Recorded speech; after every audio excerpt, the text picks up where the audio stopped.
Hey, Jim Wanna here, and welcome to this video. This video is going to kind of recap my experience and my strategy and so forth at the MLF Tacklewarehouse Pro Circuit Title Championship Tournament, which concluded yesterday with the championship round. Unfortunately, my tournament, from my experience, for myself, concluded back on Thursday with the first elimination cut. So anyways, just a review. I was in Group A. Group A fished Tuesday, in which on that day I had 9 pounds 5 ounces, which put me in about what place? 17th place. And then on Thursday I had a much better catch, 13 pounds even, which then put me up to 14th place. So really only moved me up 3 places. And from the cut, what was I? Was 1 pound 2 ounces from the cut line, which Tuesday is responsible. My performance on Tuesday is responsible for that failure of not making that cut, because, as I said, 13 pounds on Thursday did well. So as far as the strategy goes, I ended up committing my entire time to the Black River. In practice, I fished inside the Black River a good part of the one day. We had 2 days of practice. And then the other day I spent just fishing other areas of Pool 8. So anyways, my practice was really tough. I didn't do that good. However, the one thing I had to go on is in the Black River, there was an area that I saw a lot of shad, or a lot of bass breaking on shad. In practice, I actually tried to catch some of those fish. I couldn't catch any. I had a really hard time. I didn't catch any of those fish I saw, actually. They were up in some grass. I couldn't catch them. However, in preparation on the off day, the day before my competition, I literally tied up like 6 or 7 brand new rods, or not brand new rods, but just 6 or 7 new tactics, new techniques to try on those fish. And fortunately, I got into something that actually worked. Just not, the whole situation was, it really came down to just missing too many fish on Tuesday. I had the bites, many bites. I caught 10 keepers Tuesday, caught 10 again Thursday, but 10 keepers Tuesday, and all the quality fish just did not stay hooked, or did not even get hooked. They blow up on a topwater and bye-bye. So what I want to do now is, I basically just, after the tournament, put everything in the boat away, and just locked everything up and haven't touched it since. So here we are on Monday. So what would that be? Friday, Saturday, Sunday, Monday. 5 days later now, I'm actually opening the compartments again. And what I'll do is I'll just open my rod locker, pull the rods out one at a time, and then just explain what I was thinking with each rod for this tournament. So first we got to begin by opening it up. Wouldn't that be surprised if I open this up and they're all gone? That would be the ultimate surprise. Unfortunately, I guess I've had a few experiences with theft out of my boat, but nothing to that level. Okay, rod number 1 is actually a rod that stayed. I didn't even have it in the boat. It's a little smallmouth jig, so inconsequential. Didn't even have that in the boat for the tournament. Another inconsequential rod. I did have this one in the boat and ready. As you can see, it's a little Ned rig. I don't even think I ever threw it. And what you might ask, well, why is it right on top? Well, it's because I usually, when I put everything away, I literally had almost all these out, and when I put them away, I usually put my spinning reels on top for the most part. Okay, here's one. I had minimal luck with this. This is a little Ned rig on a kind of a little ringworm type bait here.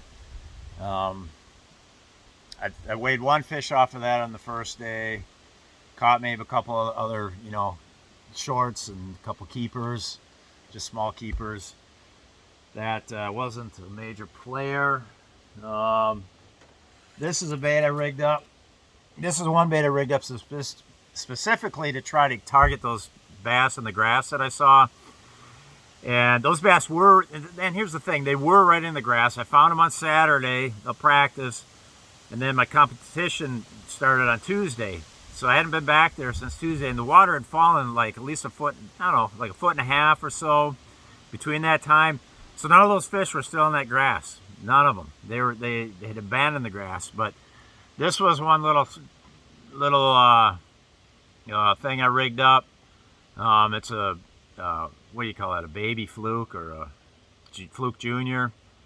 I rigged that up. I actually caught a short one on that in the tournament. And what had happened, a lot of the fish that were up in the grass breaking on shad, now a lot of them moved to the edges with that falling water. They'd be just inside the edge of the grass, or they'd be out in some really scraggly stuff, just outside of the matted grass, or even in some cases just not even the grass at all, especially early in the morning. Early in the morning, they seem to be wandering around outside of the grass quite a bit more, and then as the sun got up, they'd pull into the scraggly stuff or even just into the very edge of the mat. All right, next. Another bait. I don't even think I made one cast with it again. It's a little drop shot with a little finesse bait on there. Never got to it. Here's a bait that I have luck with smallies. That's a all-terrain smallie smasher head with a little swim bait on there. Okay. I actually caught quite a few fish in practice on this. Most of them were non-keepers. Caught one nice smallie, like over 3 pounds, which incidentally I watched one highlight video from Sunday's action. Last night I watched it on YouTube. I don't know, it was maybe a 8-minute video. I don't know. Anyways, it just showed some of the highlight catches from the championship day. And where they had Bobby Lane was in 2 of the highlights, catching big smallies, and I swear, and that was like my number 2 area that I never got to. It sure looked like it. I mean, a lot of those areas look similar. I could be wrong, but it's very possible because there was a lot of smallies there, and I never went there because I was kind of content with where I was. There was fish around where I was fishing, and you know, obviously I didn't make the cut, so I guess you'd have to say it was a mistake not to try it out, at least, you know, the first day anyways. What else we got here? We've got a, this was to flip grass. It's another little ringworm type bait, and Texas rig. Never had a bite on it. This was another, there's not even a worm on here. There's another wacky rig worm set up. Here, now I tied this, spinner baits can be really good on the river sometimes. So I tied this up, we had it, you know, on Tuesday you fish, then Group A's Tuesday, Group B's Wednesday. So on Wednesday I wasn't allowed, so I spent a lot of time just monkeying around. Tied up this spinner bait, and caught a couple keepers on it on Thursday, but I don't think it was any that I weighed though. I think it was a couple of my smaller keepers. And what that is that's a 1/2 ounce Stanley spinner bait with some blades that I swapped out on it. There's a chatterbait. I tied this up for, well actually I had chatterbaits tied up from the very start of the tournament, but this white one I tied on specifically on Wednesday, that's specifically to try to catch some fish off the edge of the grass on Thursday, and never did. Blanked on that chatterbait. Here's a swim jig by All Terrain Tackle. This would be the 5/16 ounce head with a little trailer on there. And this is one I rigged up on Wednesday, specifically to try to target some of the grass edge fish. I caught one non-keeper on that. This I never had tied up in practice or at any time. This is a suspending jerkbait. Okay, that's one of the Mega Bass ones. $25. Yee-hee. Way to go, Mega Bass, charging us $25. But I bought it, so I guess it must. You know, if you buy it, you can't complain, right? So, anyways, I didn't have it tied on Tuesday. Thursday, it's the first bait I grabbed Thursday to fish on some of the grass edges and some of the current seams. I think my second cast that morning I caught one like it was 2 3/4 pounds. But then I caught like one smallie on it later in the day, a short one, and that was it. That was it. All right, this bait became a big player for me. This is I never started throwing this until the initial walking bait was the Zara puppy that I was throwing on Tuesday. I never threw the Zara puppy or any walking bait in practice, but the Zara puppy was something they started hitting good until I lost it. I broke it off on a fish. Don't ask me how that line broke. I just checked it within the last 10 minutes. Somehow the line somehow it must have got caught into a split ring or something. It was not a pike. It was for sure a bass. And I don't know. I was using a soft rod. I fought the fish about 3 to 4 seconds, and all of a sudden the line just broke for obviously for some reason, but a reason I don't know. So that was very disappointing.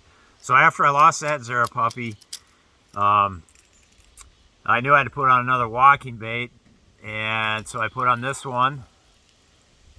That there is, what do they call that? Top Gun? Yeah, Top Gun Lucky Craft. And I ended up getting I tried a couple other walking baits and some other Zara puppies in that. And I don't know if I just got in some dead water with that puppy or what, but and then the finish started falling off one of them. So this was actually my third choice after I lost my original Zara puppy. I just went to a different brand and went to this bait here, and then I started generating bites again. And this bait actually it caught a couple keepers to end out the day. You know, gave me a couple small calls to end out Tuesday's action, and then the biggest fish I caught on the last day, on Thursday, when I caught like with 15 minutes left, was on this bait, just off the edge of one of those grass lines. And what was interesting on that grass line, I was just fishing a long straight edge of grass, and with some current buffeting the side of it, and I'd already worked quite a bit of it, and then just suddenly this nice fish grabs it. It was my biggest one, maybe pushing 3 pounds. And when I got out, and so I fought him up, and then when I got up to where the strike was, you could see a log about, I don't know, this big around laying down on the bottom. It was laying flat on the bottom pretty much. It wasn't, fish wasn't able to get under it, but just that little oddity right there must have been what brought that fish to hold right there. So anyways, that was a huge player. Let's see what else we got. Another chatterbait. Never had a bite on that one. The thing is, I didn't throw the chatterbait like a ton. It's just something I pick up every once in a while to try to pick up some fish off them grass edges. Because in practice, the biggest largemouth I caught was a chatterbait fish off of one of those little grass edges that was maybe 2 feet off the edge, and then it dropped down to like 5 feet at the bottom of this chute. So it was like a 3.5 pound largemouth. That was my biggest largemouth on the chatterbait. Perhaps if a guy dedicated himself to it, might have been 5 good ones by the end of the day. I'll never know because I didn't do that. Let's see what else. What else we got here? This is a little crankbait, I believe, that I tied on Wednesday. It's just another option I wanted to pull out of the tackle box and fish the grass edges. And that's just a little tiny guy. Dives maybe 3-4 feet max. Didn't throw it much. So didn't catch nothing, didn't throw it much. Never had it tied up for the first day of the tournament. Okay, I love fishing toads down on the Mississippi River. So there's my toad bait. I tried a few different colors. I never really had a good toad bite going for this tournament. Really didn't. Okay, football head. Here we go, all-terrain football head. That's a 3/4 ounce, and I fished this a lot in the Black River because just watching from last year's winning strategies by Tom Mansour, the winner of last year's tournament there, he caught a lot of fish on 3/4 ounce football head. So I tried to get that pattern going. Did not get it going at all. I caught a couple. I did catch 1 or 2. I caught 2, yeah, that's right. 1 smallmouth keeper, 1 largemouth keeper. You know, a huge amount of time invested into this pattern. So as it turns out, I didn't fish it a whole lot in the tournament because that walking bait pattern was really working pretty good actually. So except on this, you know, darn, it just bums me out. So many of my better bites just didn't get in the boat on Tuesday. And then the funny thing is on Thursday, I had fewer keeper bites on Thursday, but the quality was there, and I didn't really lose any fish that mattered. You know, it's like all the quality bites I had, I got in the boat. So here's my biggest player from Thursday. Right here, I caught several keepers of my fish on Thursday on this, and that's just your basic underspin type bait with a swim bait on there. That's a 3.8. I tied that up. I didn't fish it in practice. I didn't fish it on the first day of the tournament. I tied it up on Wednesday. It was one of the last things I tied up. I spent a ton of time between Tuesday, the end of Tuesday's action. I spent like 3 to 4 hours Tuesday night, and I spent like 7 hours Wednesday just reconfiguring things, redoing things, going through my mind. What do I got to do? What are some adjustments I can make? And this adjustment was probably the best thing I did because this worked really well on the current seams. Especially if I saw a fish breaking, I could chuck this over there and get them to hit just about every time. So that was a win, big win, tying that up. Here's a big loser coming out of the box. Okay, that there, Mississippi River is known for frog fishing. I never caught a fish on a frog in practice, in the tournament, neither. Fished it quite a bit too. Especially in practice, I fished it quite a bit. Now in the tournament, backed off on it some. And here's another frog, just a different color. One I like to throw in a little more gappy type frogging type places. And here's there a puppy I was talking about right here. What this is a downsized spook. So there's that right there. Yeah, that was the gateway to that other bait. So if I had to use this or that gunfish, I'd probably use that gunfish because it's a little bigger bait. It might entice a little more bigger fish. If there's a little ripple action, it's going to make a little more disturbance in the water. It's easier to cast more accurately because it's a little heavier. And you know, it just, I don't know, it just felt, it was just felt better to fish. That's puppy's more of a little more finessey, and casting is, it's a lightweight bait, so the casting is not quite as easy, but it's not hard. But you got to have a soft rod to do it.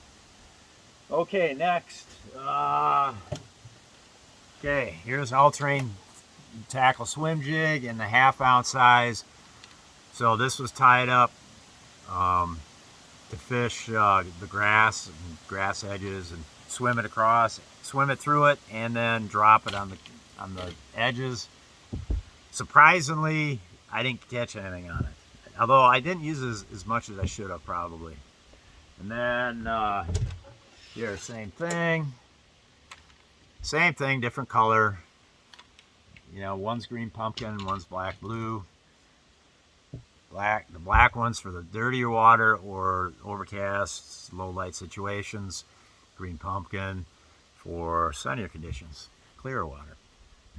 And I got one rod left in here, which I don't even think I ever took this out of the box the entire time, so it doesn't even count. But it's something you want to have rigged up on the river. It's a punch and rig. That is a 3/4 ounce. So the punching you're doing, you're not punching through a lot of heavy mats. You don't need to go more than an ounce. This is 3/4, because a lot of times you're just punching through a thin film of duckweed, you know, that's caught in between lily pads and stuff. So you're just punching through the duckweed and stuff. So you don't need to do, you don't need to go to the extreme with your sinker like you may have to on the mats you might find in other places, such as what I often run into when I'm in Florida. So, okay, just making sure that's all the rods, okay. But in hindsight, what I've done different on the Mississippi, I really like. I like the fact that I went to that grass mat where I saw those bass breaking, but I couldn't catch them. I like the fact that I did that. The fish weren't there, but they didn't move far, because while I was fishing there, I saw a blow up like, I don't know, 150 yards away. And that's where I ended up catching a lot of my fish. The first day was there. The mistake I made was sticking to that area too long. What I didn't know, because I had such a bad practice, I was just happy to be around fish. And I was catching a fish once in a great while, or a fish would be blown up within a cast of the boat every once in a great while. So I was content just trying to milk that spot for everything it had. And plus I was getting the occasional good bite that would just get away. So I just felt like I just catch what I could there and see where I end up once the weigh-in comes. But I eventually did completely just kind of just wane. So I remember with about an hour left, I just started just going down the grass line into some new areas, even places where I didn't really see any fish breaking. And lo and behold, I was running into some more fish. So I wish I would have just ran grass lines, fresh water. I wish I would have ran a lot more fresh water that first day. And eventually, I think I would have got to some of the areas where I caught them on the second day, on Thursday I decided to try some current seam stuff where there's more water flowing. You might have seen me at the spillway, which is a known community hole. So I did end up at the spillway and fished there quite a bit, because there was some fish there blowing up. There was some steady action there, but eventually that action got really slow later in the day. And again, I waited too long to move out of there. I should have moved out of there sooner. When I did, I got on another grass line and caught my biggest fish with 15 minutes to go. And I really only gave myself like a half hour to fish some fresher grass lines. And had I just ran more of that stuff, maybe I would have happened into some better fish, or back into more numbers of fish, because that spillway bite really faded terribly on me in the last couple hours. So anyhow, overall, it was a great experience. I love fishing the river. It's not the result I wanted. It's not the result I expected. That's two times we've been to the north with the championship in the last You know, last year we're at Sturgeon Bay. This year we're at Lacrosse and Mississippi River. Two fisheries that I'm at complete comfort with, but yet, and compare that to all these other championships, FLW championships over the year, where we're going to Lake Washita, Hot Springs, Arkansas, with, what's the name of that lake? Hamilton, Lake Murray, Lake Lanier, just the Red River, just all these places where it's 100 degrees every day, and you know, you're just grinding away to just try to get any kind of limit. It's kind of out of that kind of, I mean, that's slightly out of my comfort zone, fishing in those places. So when I've had this chance on Sturgeon Bay, I've had this chance at Lacrosse. Extremely frustrating to not make any sort of impact in the tournament, not to make a run at it. Very frustrating. It's hard to get it. It's difficult to get into these championships. It's a fine line between not getting into the championship and getting into it. So I am proud of my year. I stuck the year itself. Had some trials and tribulations. Two of the qualifying tournaments this year, I had disastrous first day ones, where I'm lurking around 130th place, and day two, complete adjustments, but they're the right ones, because on Smith Lake I had one of the biggest bags of day two to dang near qualify for the third round action, but still got a check. And then on Lake Eufaula, I actually had a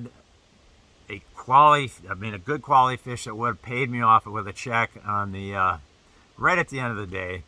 Got away, but I still just missed a check there, and but recovered a ton of points, you know, to qualify for the championship at Lacrosse. So those are probably, you know, a lot of times, what gets all the headlines a lot of times are those days where, you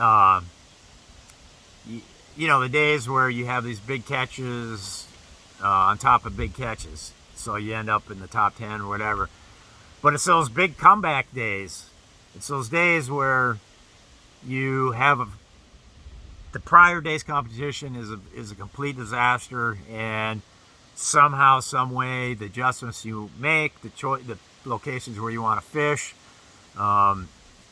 you know, you put it together and put a great catch up on the scales to recover tons of points, so that you can make the championship, as long as you can avoid those disasters. So, wow, that's a lot of information for this video.